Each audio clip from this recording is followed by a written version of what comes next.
Assalamualaikum warahmatullahi wabarakatuh. Perkenalkan, nama saya Zaini Farhani dengan NIM 2012-30118 dari kelas PAI 6I. Ingin membuat video dengan judul materi yaitu lafaz yang jelas maknanya, antara lain mufasar dan juga muhkam. Tujuan daripada video ini adalah untuk memenuhi tugas ujian akhir semester dengan mata kuliah Ushul Fiqih 2 dan dosen pengampu Ibu Rina Juliana MPDI. Baik, langsung saja masuk kepada video penjelasan materinya. Baik, yang pertama yaitu latar belakang. Nah, dalam kajian usul fikih, pemahaman terhadap lafaz menjadi dasar yang penting dalam memahami dan menetapkan hukum Islam. Salah satu pembagian lafaz yang jelas maknanya atau wadih al-dalalah adalah mufassar dan juga muhkam. Meskipun keduanya sama-sama memiliki makna yang jelas, terdapat perbedaan pada tingkat kepastian hukum dan kemungkinan terjadinya nasakh. Oleh karena itu, pemahaman terhadap dua konsep ini sangat penting agar tidak terjadi kesalahan dalam memahami dalil dan juga syariat ataupun dalam proses istinbat hukum Islam. Adapun rumusan masalahnya antara lain yang pertama yaitu apa yang dimaksud dengan lafaz mufassar dalam kajian usul fikih. Yang kedua itu apa yang dimaksud dengan lafaz muhkam dalam kajian usul fikih, dan yang terakhir yaitu ketiga, bagaimana perbedaan antara mufassar dan muhkam ditinjau dari tingkat kejelasan makna dan kedudukannya dalam penetapan hukum Islam. Kemudian di kajian teori terdapat yang pertama yaitu pengertian dari lafaz mufassar. Nah, mufassar merupakan salah satu bentuk lafaz wadih al-dalalah yang memiliki makna jelas karena telah dijelaskan secara rinci oleh syariat. Kejelasan tersebut menyebabkan lafaz mufassar tidak lagi mengandung kemungkinan takwil maupun taksis.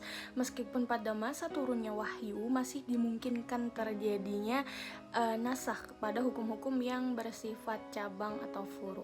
Oleh karena itu, lafaz mufassar menjadi salah satu landasan penting dalam memahami nas serta menetapkan hukum Islam secara tepat.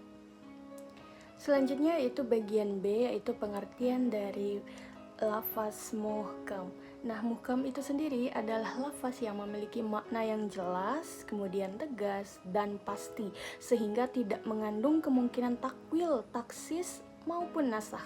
Pada umumnya, lafaz muhkam berkaitan dengan prinsip-prinsip dasar ajaran Islam serta ketentuan hukum yang bersifat tetap. Oleh karena itu, muhkam menjadi salah satu landasan utama dalam memahami dan menafsirkan nas syariat karena tingkat kejelasan maknanya merupakan yang paling tinggi. Nah, di bagian C yaitu perbedaan antara lafaz mufassar dan juga muhkam. Mufassar dan muhkam ini sama-sama termasuk lafaz yang jelas maknanya, yaitu wadih al-dalalah. Nah, namun keduanya memiliki tingkat kepastian yang sedikit berbeda, ya. Jadi lafaz mufassar tidak menerima kemungkinan takwil dan taksis, tetapi memungkinkan terjadinya nasakh pada masa turunnya wahyu. Sementara itu, lafaz muhkam memiliki tingkat kejelasan yang lebih tinggi karena tidak menerima kemungkinan daripada takwil, taksis maupun nasakh, sehingga kedudukannya lebih kuat dalam penekanan atau dalam penetapan hukum Islam. Masuk ke pembahasan utama, yaitu yang pertama analisis konsep. Nah, kejelasan suatu makna atau lafaz merupakan faktor penting dalam memahami dan menetapkan hukum Islam. Meskipun mufassar dan muhkam sama-sama memiliki termasuk dari lafaz yang jelas maknanya, keduanya memiliki tingkat kepastian yang berbeda. Lafaz mufassar masih memungkinkan terjadinya nasakh pada masa turunnya wahyu, sedangkan lafaz muhkam tidak menerima kemungkinan takwil, tahsis maupun nasakh. Oleh karena itu, pemahaman terhadap kedua konsep tersebut sangat penting dalam proses istinbat hukum agar penetapan hukum Islam dilakukan secara tepat. Bagian B yaitu dalil. Dari Quran Surah An-Nur ayat 2 yang berbunyi A'udzubillahi minasyaitonirrajim. Bismillahirrahmanirrahim. azaniyatu wazzani fajlidu kulla wahidin minhuma mi'ata jaldatin. Sadaqallahul azim.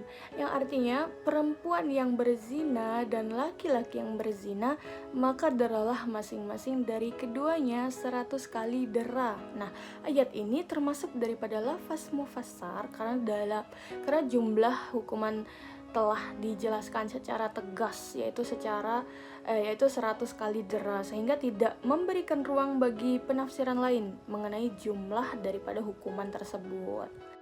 Kemudian C, yaitu pendapat dari ulama. Nah, menurut Wahbah Az-Zuhaili sendiri, mufassar adalah lafaz yang maknanya jelas sehingga tidak mengandung kemungkinan takwil maupun tahsis, meskipun masih memungkinkan terjadinya nasakh pada turunnya wahyu.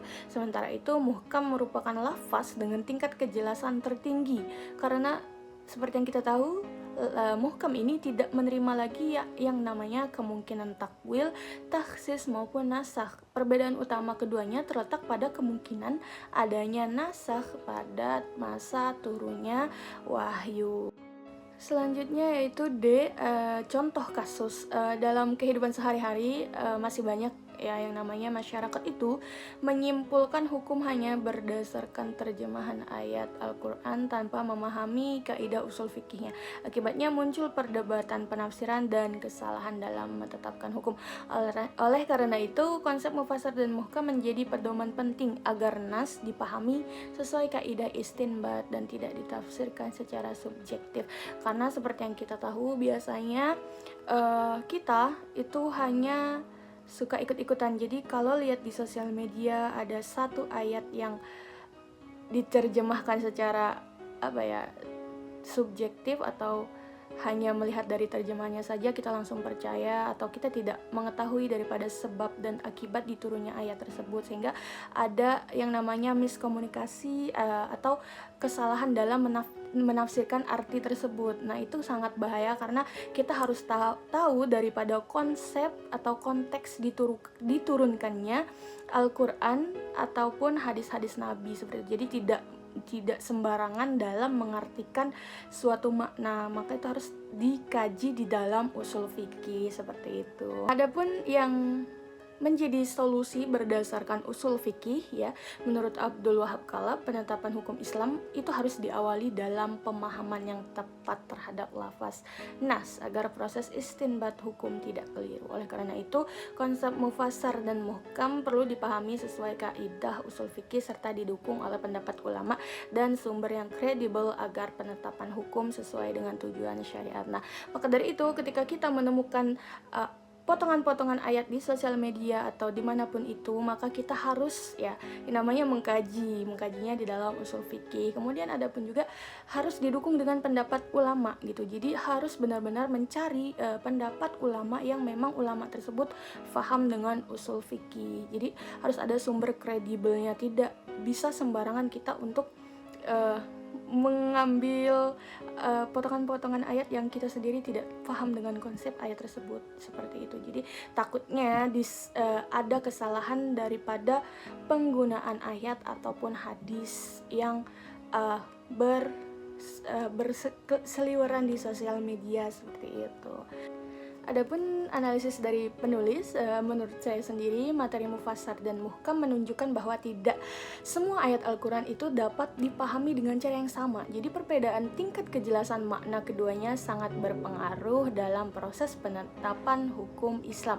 Oleh karena itu, pemahaman terhadap kaidah usul fikih menjadi penting agar hukum tidak disimpulkan berdasarkan pemahaman pribadi, melainkan sesuai dengan kaidah dan tujuan syariat seperti yang kita tahu tadi gitu kan. Kita tidak bisa gitu hanya membaca terjemahan daripada Al-Quran kemudian kita menafsirkan bahwa oh ini maknanya, oh ini arahnya, tanpa mempelajari bagaimana dari kaidah usul fikihnya dan juga pendapat para ulama. Karena mentafsirkan suatu ayat ataupun hadis itu tidak bisa sembarangan, harus dengan ilmu, harus dengan konteks yang jelas. Jadi ditakutkan adalah bagaimana kita terjadinya kesalahan penafsiran. Kita orang awam tapi kita tidak tahu gitu. Kita hanya sekedar melihat terjemahannya saja, ternyata terjemahan tersebut masih harus memiliki pemahaman yang mendalam untuk kita tahu benar-benar apa konteks dari ayat tersebut untuk digunakan dalam kehidupan kita sehari-hari. Seperti itu. Yang terakhir yaitu kesimpulan yang dapat kita simpulkan berdasarkan pembahasan. Kita dapat menyimpulkan bahwasanya mufassar dan muhkam sama-sama merupakan lafaz yang memiliki makna yang jelas. Kemudian namun keduanya berbeda pada tingkat kepastian maknanya. Lafaz mufassar tidak menerima takwil dan taksis, tetapi masih memungkinkan terjadinya nasakh pada masa turunnya wahyu. Sementara itu muhkam memiliki tingkat kejelasan yang lebih tinggi karena tidak lagi menerima takwil, taksis maupun nasakh. Oleh karena itu, pemahaman terhadap kedua konsep ini sangat penting dalam proses istinbat hukum agar penetapan hukum Islam dapat dilakukan secara tepat, objektif, dan sesuai dengan tujuan syariat. Seperti itu. Dan juga tentunya dengan adanya muhkam, dengan kita mengetahui apa itu lafaz yang jelas maknanya seperti nas, zahir, mufassar, kemudian muhkam, ini dapat membantu kita untuk memahami konteks-konteks daripada ayat-ayat Al-Quran dan maknanya secara jelas, sehingga kita tidak salah tafsir dan tidak salah memahami ayat-ayat Al-Quran ataupun hadis yang dikeluarkan oleh Rasulullah SAW. Mungkin itu saja yang dapat saya jelaskan di dalam video ini. Saya memohon maaf kepada semuanya apabila terdapat kekeliruan ataupun kesalahan di dalam saya menjelaskan materi mufassar dan juga muhkam. Saya menerima kritikan dan saran dari teman-teman untuk perbaikan dan kita sama-sama belajar. Mungkin itu saja, saya akhiri. Wassalamualaikum warahmatullahi wabarakatuh.